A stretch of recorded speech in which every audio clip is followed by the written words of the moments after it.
পূজা কিচেনে আপনাদের স্বাগত। নতুন একটি রেসিপি নিয়ে চলে এলাম, চিংড়ি মাছ দিয়ে কচুলতি। এখানে মাঝারি সাইজের চিংড়ি মাছ নিয়েছি, আপনারা চাইলে ছোট সাইজের চিংড়ি মাছ দিয়েও করতে পারেন। ভালো করে কচুলতি কেটে হালকা সেদ্ধ করে নিয়েছি।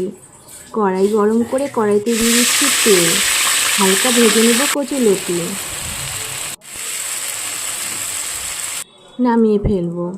এখন কড়াইতে দিয়ে দিব তেল, ফোড়নে দিয়ে দিব কালো জিরে, দিয়ে দিব 1 চামচ পেঁয়াজ বাটা, 1 চামচ আদা বাটা, 1 চামচ কাঁচা লঙ্কা বাটা, 1/2 চামচ হলুদ, 1/2 চামচ লবণ দিয়ে মশলা ভালোভাবে কষিয়ে নেব।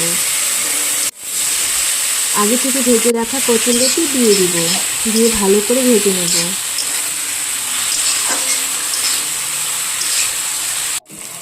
দিয়ে দিব স্বাদ অনুযায়ী চিনি, আর দিয়ে দিব হালকা গরম জল, দিয়ে দিব চিংড়ি মাছ, কষিয়ে ভালো করে নামিয়ে নেব।